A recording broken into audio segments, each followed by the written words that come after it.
Chapter 5. At first I felt that the demands placed upon me by the household in Gutenberg were going to be a serious burden. I do not know what I would have done without my mother's excellent cook, kind, capable Wagner, and grumbling but warm-hearted Gretchen. Under the guidance of these three well-trained servants, the younger and less experienced ones soon became efficient, and within a few months the large household seemed to be moving on well-oiled wheels. Most young brides delight in arranging all their new things around them in their home. But for me it was necessary to impress my own personality on things which had been in the same room for generations. Knowing that our tastes were similar, Enoch gave me the pleasant task of having the furniture moved about as it pleased me. Most of the pieces were antiques of the 16th and 17th centuries. Before our marriage, Enoch had redecorated several rooms. One of them was the Hall of Arms, which was on the ground floor in the main square portion of the castle. We usually sat there for our after-dinner coffee, grouped around the high wood-carved fireplace. A cut-stone staircase led from the Hall of Arms up to what was known as the Hall of Ancestors, or gallery. On this floor were also the library, music room, drawing room and dining room. On the next floor above this were the bedrooms and the tower room. Many of the rooms needed redecorating, and these I undertook to do over one at a time. Whenever Enoch went away on one of his political missions, I would work feverishly with plans and materials, so that when he returned there would often be a newly remodelled room to show him. I was so excited and happy when he saw my first effort and nodded approval. "You have done it just the way I want it to be." I rebuilt the library around the Baroque marble fireplace. All of the high bookshelves I had covered with dark green velvet, and I had the wall space between the top of the shelves and the ceiling covered with most interesting antique maps. I liked to pick out one of the fine paintings from the gallery and build a room around it. The most successful was the music room. I chose for it a very early painting of the Adoration of the Three Kings. The predominating colour of this was a dark, rich red. The room had a large three-sided bay window through which the sun poured all day. I spent much of my time there, enjoying the sunshine and sewing while I listened to my favourite classical recordings. A door led from the music room and also from the library directly into the gallery of the chapel. I would often go for visits into the chapel, and it was our custom to say good night to our Lord before we went to our beds.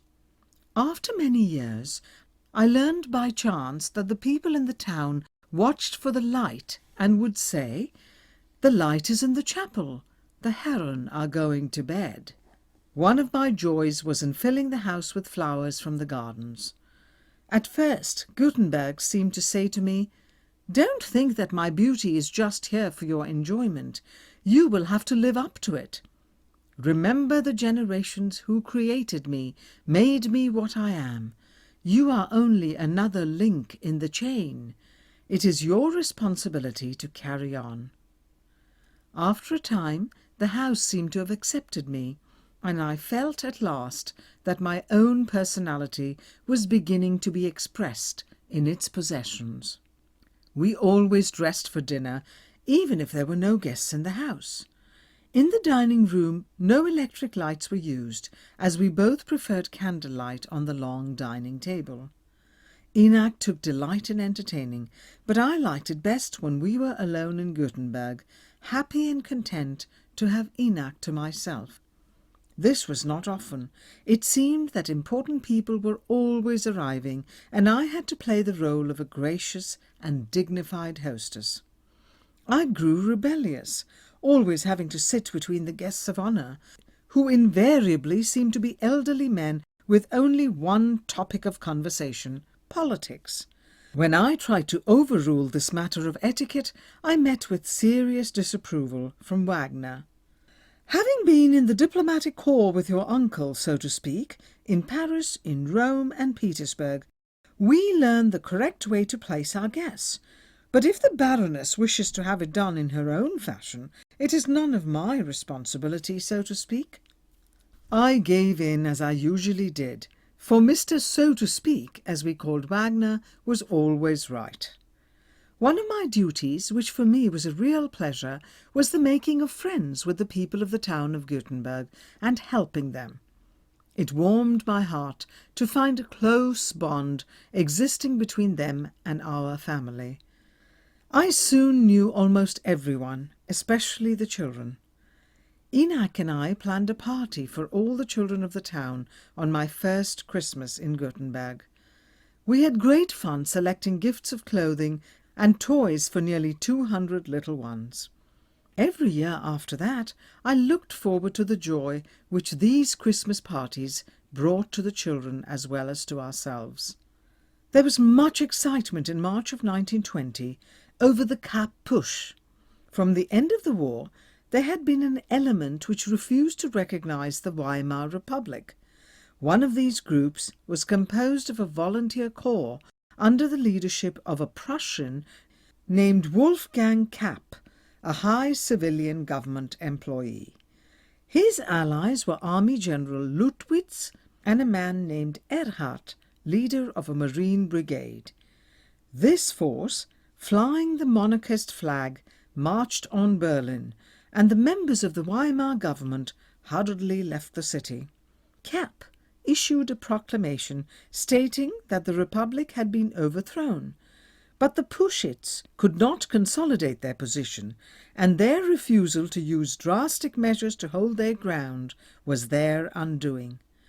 Within a few days they had been driven out, and the Weimar government was again in control, although it was actually a general strike of the trade unions which defeated the uprising. In the Rouge district, followers of Kapp met with the armed resistance of communist labour battalions, and that was the only place where there was actual fighting. There were communist uprisings and demonstrations in other parts of the country, but they were soon stopped. The Kapp push was over, and those who participated in it quickly disappeared.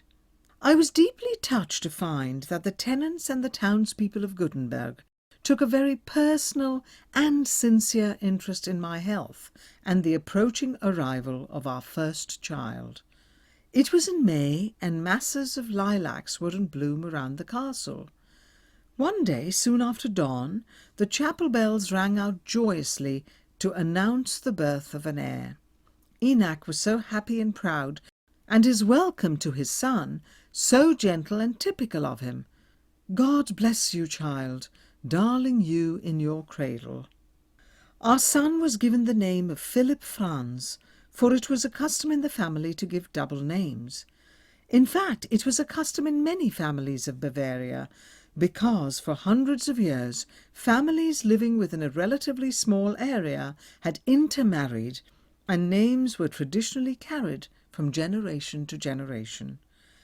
It was the combination of names which made it possible to distinguish between half a dozen Karls or Franzes who would bear the same family name.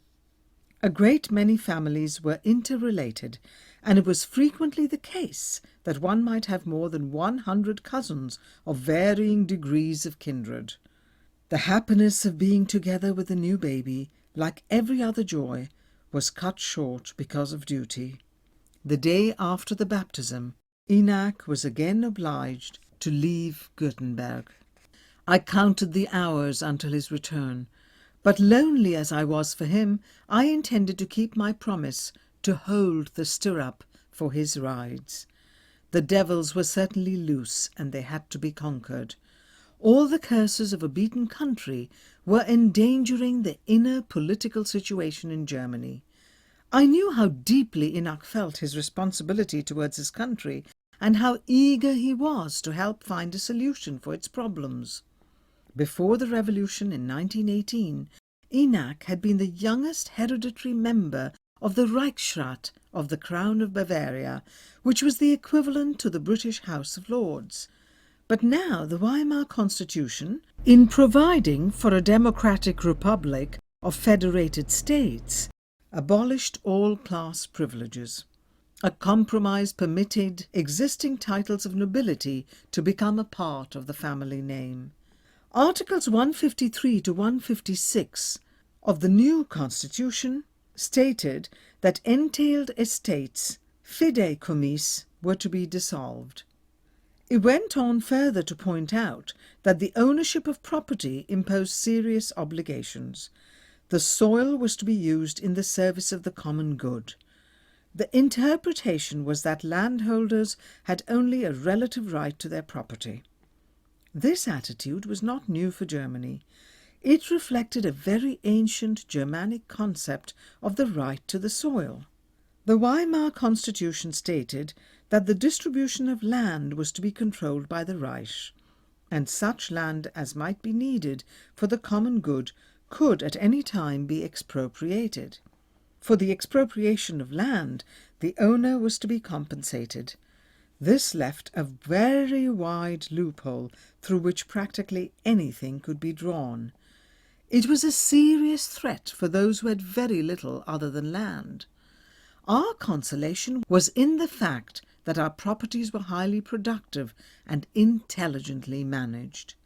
It had been the fideikommiss law which made it possible to keep intact through the centuries the large family-owned properties. To maintain the line of inheritance from father to eldest son, most of the noble families signed family contracts which deprived widows, daughters, and younger sons of their inheritance, but gave them a yearly income derived from the estates. Much of Enach's time when he was at home had to be devoted to the management of the estates. There were 7 of them in all and widely scattered. Most of them had been in the family for generations. The oldest of them was Gutenberg itself, dating from the 12th century, with many tenanted farms and forests. Next there was Weisendorf, which had been brought into the family through marriage over 200 years before. At Weisendorf, in addition to the farms and forests, there were carp ponds for the commercial raising of fish. Another place, Schachau, in the Rhine Mountains, consisted entirely of valuable forests for lumbering. There was a town house in Wurzburg, where Enach's mother spent much of her time, and at Deidesheim, in the Palatinate, there were vineyards with a winery famous for its Rhine wines. At Neustadt, on the Saal, there was a small spa where a rococo castle had been converted into a hotel. High on the hill about Neustadt was the very ancient castle of the Salzburg, mostly in ruins, which had been built by Charlemagne in the 9th century. The Salzburg, looking down on the peaceful river Saal, was surrounded with pine forests.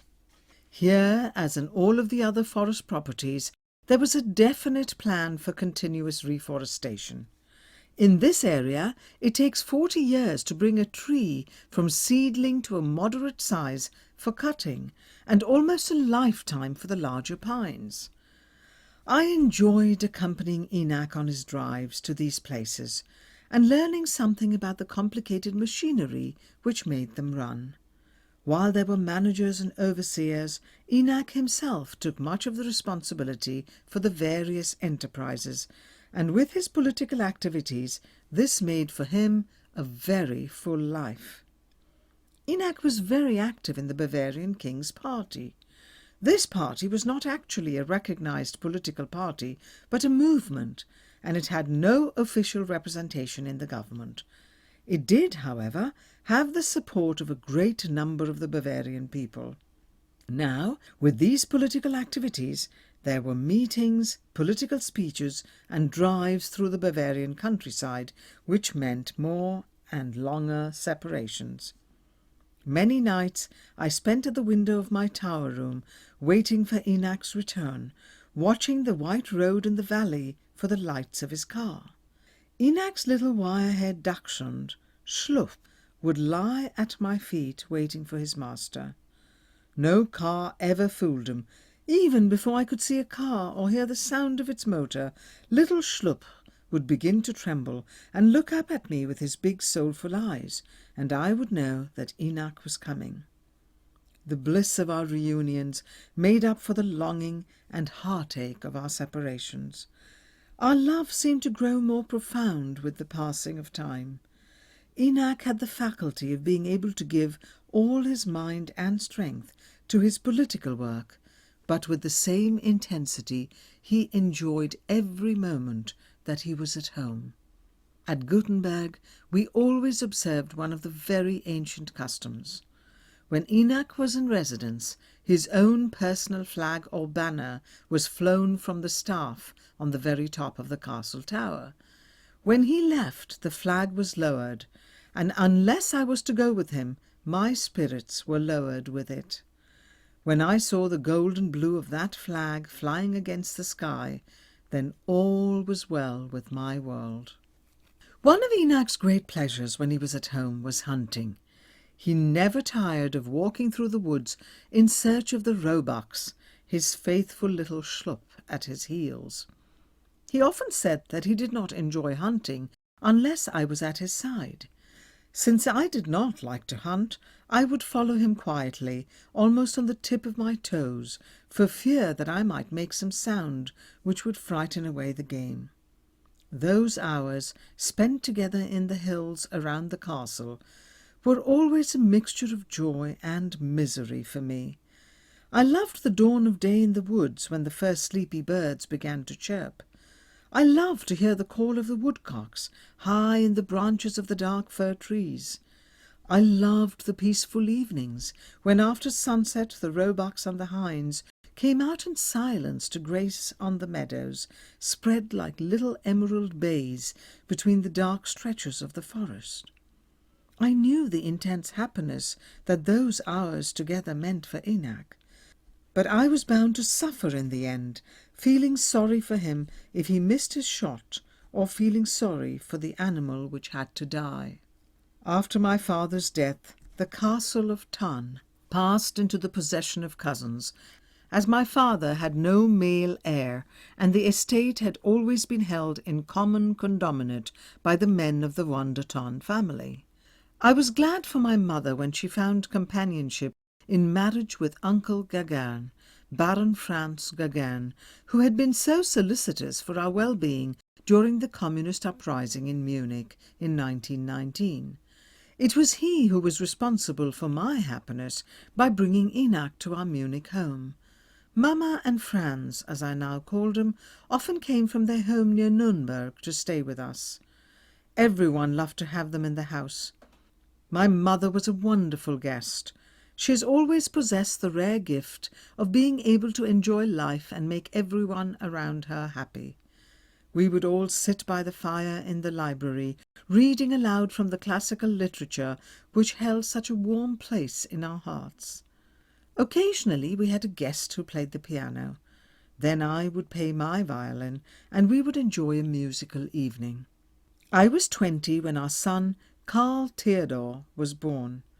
For this event we went to Weisendorf, as Enoch wished to have our second child born there. The people of Gutenberg had shared so sincerely in our joy over the birth of our first son that this time Enoch wished his people of Weisendorf to feel that they too were to share our new happiness. A short time before the second child was born, there was an epidemic of smallpox, and all young children were required to be vaccinated. The doctor offered to come to Weisendorf to vaccinate Philip Franz, who was just a year old. Enoch shook hands with him as he was leaving, and later he noticed a small cut in the palm of his hand, which he put to his lips to draw out the blood. Our second child was born soon after that, and I had a long and difficult labour, suffering more acutely because Enoch did not come to be with me during my ordeal. He had been a great comfort at the time of the birth of our first child.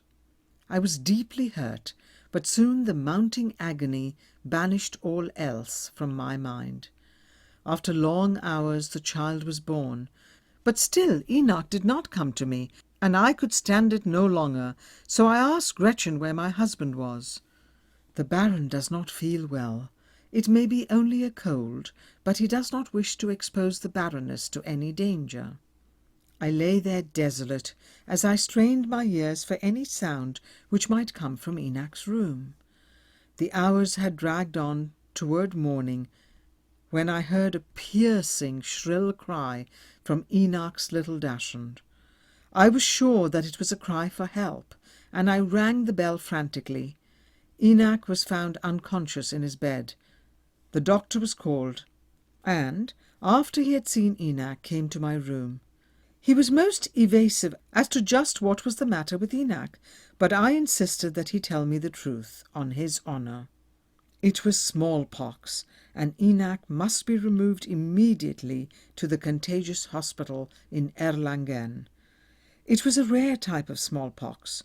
The pox, instead of appearing on the surface of the skin, were in his throat and stomach.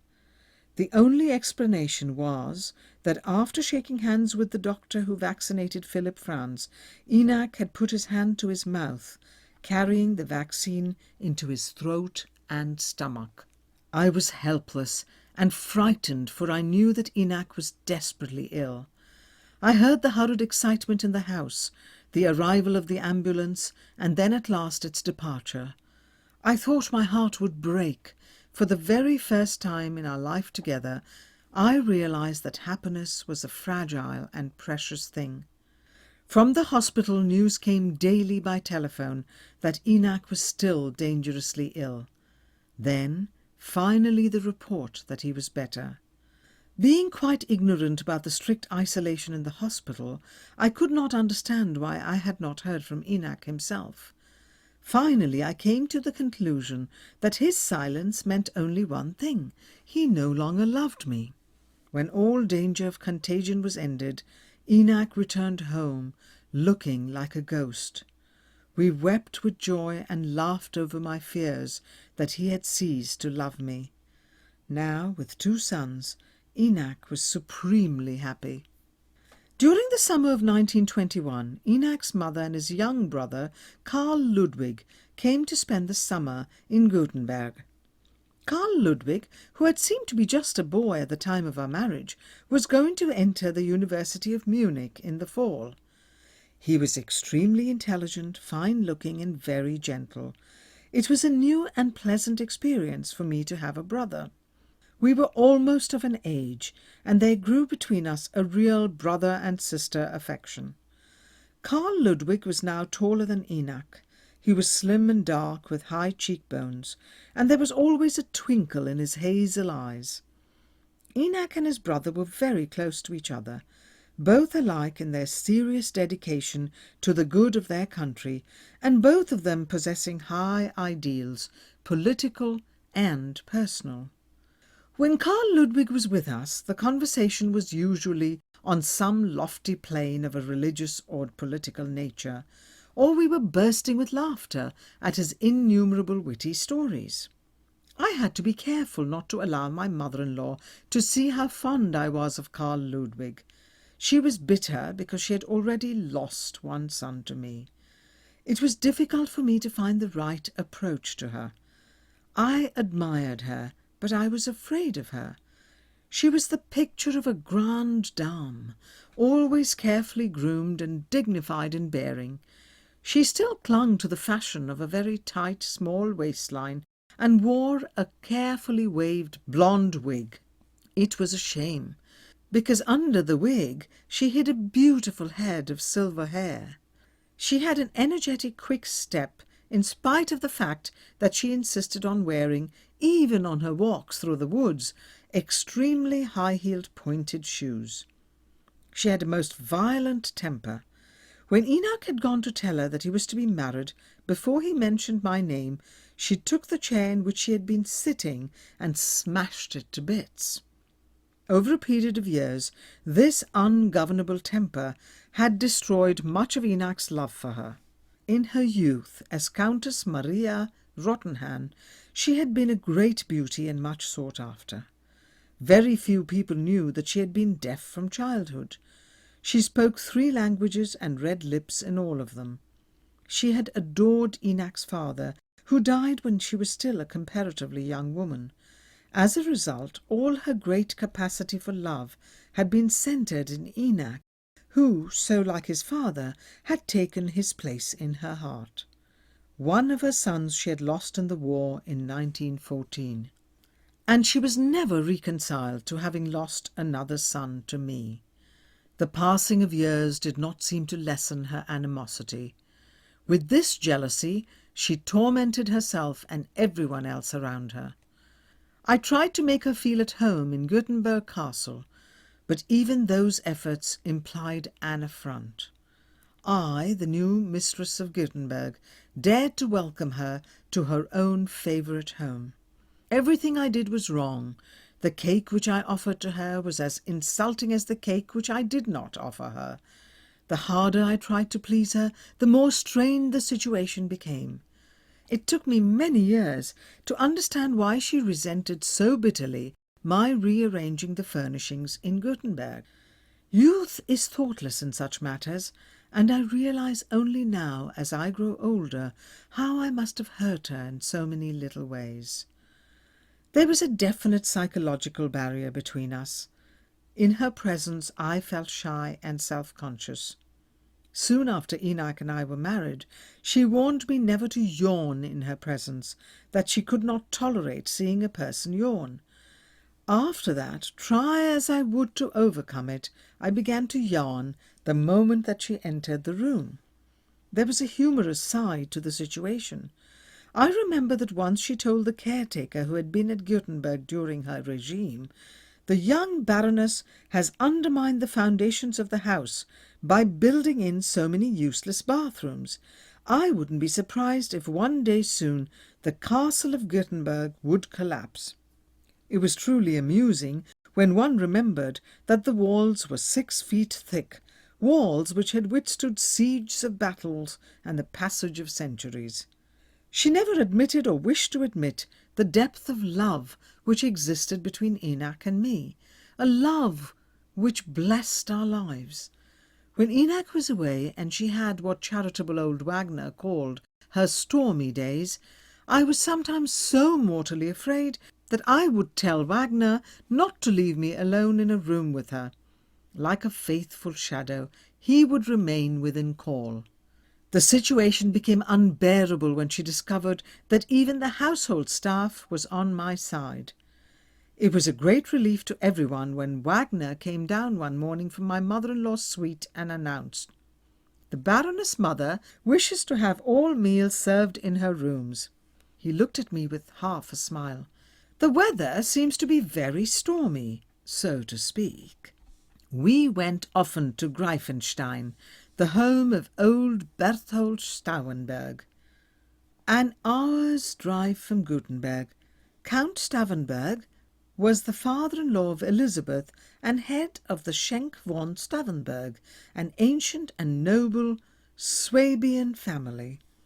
He was known as the centre rock of all Franconian aristocracy. Count Berthold was a superb old man, upright of carriage, clear of eye, and just in his judgments. He was the spiritual, physical, and mental personification of true knighthood. There was rarely a quarrel or family difficulty which was not taken to him for advice, and his word and decisions were final. His castle of Greifenstein stood like a fortress on a high hill, overlooking his wide rolling hands, and Berthold fitted perfectly into this ancient background. Greifenstein still had its moat and its drawbridge, and when we would arrive for a visit, we would always see Berthold standing under the high Gothic arch at the drawbridge, one hand on the head of his favourite hunting dog, waiting to welcome us. I always looked forward to a visit in Greifenstein, and I could not help but be flattered by the homage which this grand old man showed to me, a very young and insignificant girl. With courtly grace, Berthold would offer me his arm and lead me with great ceremony into the castle and up the winding stone stairway to what was called the ducal room. This room was very grand, with a massive ornate ceiling which always fascinated me when I lay in bed. From this room the view was breathtaking, but in winter the wind seemed to blow straight through it, and won its battle with the old baroque stove. When Enoch and I had shivered in the grandeur, we often wished that dear Count Berthold had not honoured us with the ducal room.